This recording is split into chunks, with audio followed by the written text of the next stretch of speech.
Hai guys, balik lagi ke video pembelajaran PKN bab 2 bagian 2. Kali ini Mem akan menjelaskan mengenai arti penting norma dalam mewujudkan keadilan. Norma melekat pada kehidupan bermasyarakat. Norma diperlukan untuk menjaga tatanan kehidupan bersama yang harmonis. Tanpa adanya norma, maka akan terjadi ketidakaturan dalam kehidupan bermasyarakat. Dalam kehidupan bernegara, masyarakat diatur oleh norma hukum. Norma hukum ini berbeda dengan norma-norma lain yang sudah kalian pelajari. Perbedaannya terletak pada sanksi yang diberikan karena norma hukum bersifat mengikat dan memaksa.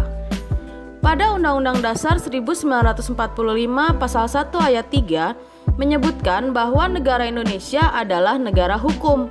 Ini artinya bahwa penyelenggaraan negara Indonesia berdasarkan pada hukum yang tertulis sesuai dengan undang-undang yang berlaku. Menurut Dicey, seorang ilmuwan dari Inggris, dia mengemukakan 3 unsur negara hukum, yaitu yang pertama adalah supremacy of law atau supremasi aturan-aturan hukum, yang artinya tidak boleh ada kesewenang-wenangan dalam hukum. Setiap orang yang melanggar hukum harus dihukum. Yang kedua adalah equality of law atau kesamaan kedudukan di hadapan hukum, yang artinya setiap orang sama di depan hukum tanpa melihat status dan kedudukannya.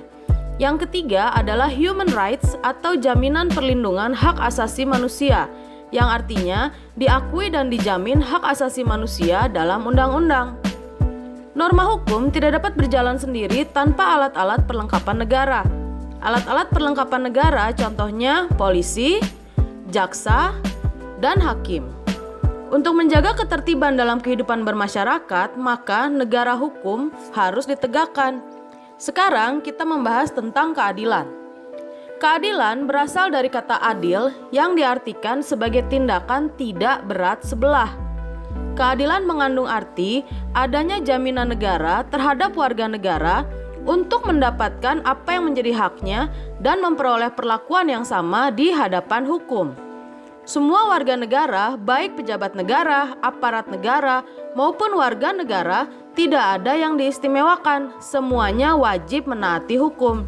Idealnya, tidak boleh ada satupun warga negara yang diperlakukan dengan tidak adil.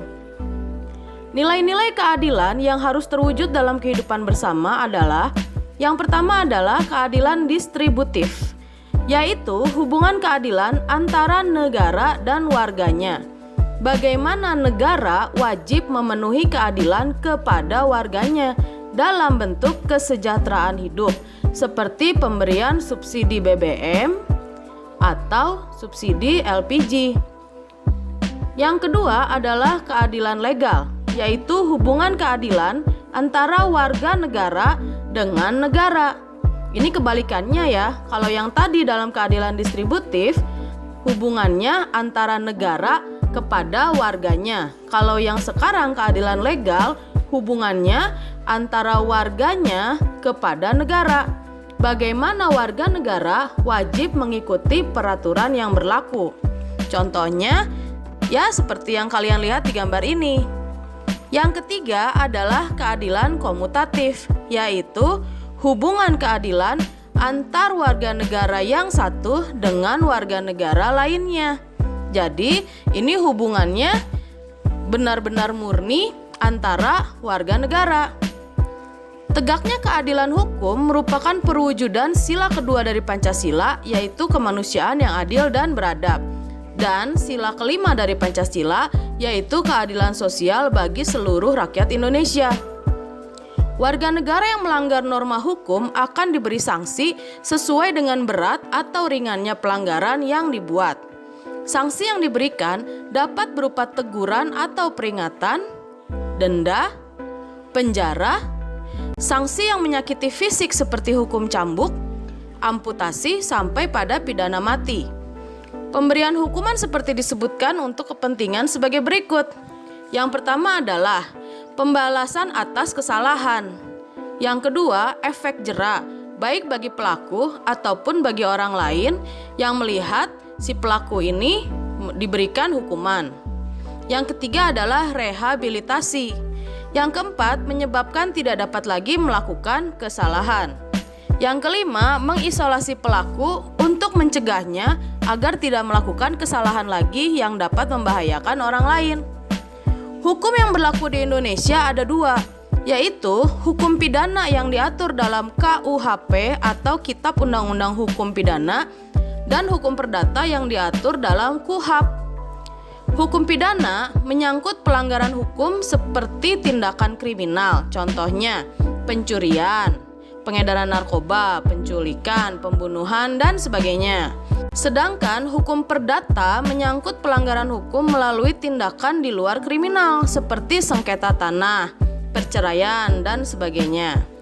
Pemberian hukuman bagi pelanggaran norma hukum hanya dapat dilakukan oleh lembaga peradilan. Masyarakat tidak boleh turut memberikan hukuman atau main hakim sendiri. Keempat norma yang sudah kalian pelajari, yaitu norma kesusilaan, norma kesopanan, norma agama, dan norma hukum, harus ditaati oleh semua orang agar tercipta kehidupan yang rukun. Ketaatan atau kepatuhan akan muncul dari diri kita sendiri kalau kita memiliki kesadaran akan pentingnya menjalankan keempat norma tadi. Kesadaran diri ini harus dimunculkan dari kecil agar kita semua bisa terbiasa menjalankan semua norma tadi di dalam kehidupan sampai kita tua. Apabila keempat norma tadi tidak dijalankan, pasti kehidupan kita akan dipenuhi dengan kekacauan, konflik, keresahan, sehingga kita tidak bisa hidup tenang dan damai. Bagaimana caranya memunculkan kesadaran diri tadi? Dengan menerapkan yang pertama, budaya malu. Contohnya, malu datang terlambat, malu tidak mengumpulkan tugas, dan sebagainya. Yang kedua, menerapkan budaya tertib. Contohnya, tertib berlalu lintas, tertib di kelas, dan sebagainya. Yang ketiga, menerapkan budaya bersih. Contohnya, rajin menjaga kebersihan lingkungan sampai tidak berkata kasar. Faktor-faktor yang menyebabkan manusia belum memiliki kesadaran diri untuk patuh terhadap norma, yang pertama adalah faktor pribadi. Ini berkaitan dengan sifat atau karakter diri sendiri yang memang belum memiliki kesadaran untuk taat pada aturan. Ini salah satu alasan mengapa sekolah kita mengadakan character building setiap pagi, yaitu untuk membangun karakter siswa agar menjadi lebih baik lagi.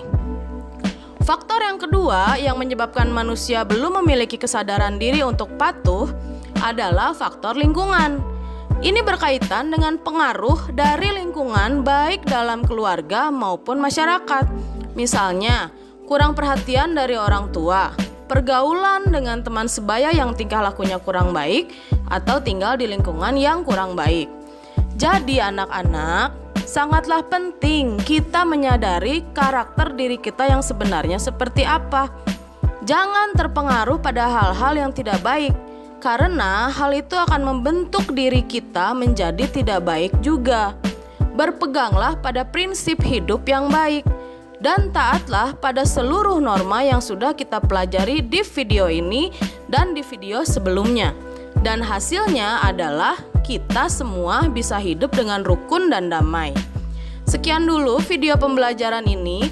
Mem berharap kalian mendapatkan bukan hanya ilmu dari materi PKN ini, tapi juga bisa mengambil hikmahnya dan bisa menjalankannya dalam kehidupan kalian mulai dari sekarang. See you next time di bab berikutnya.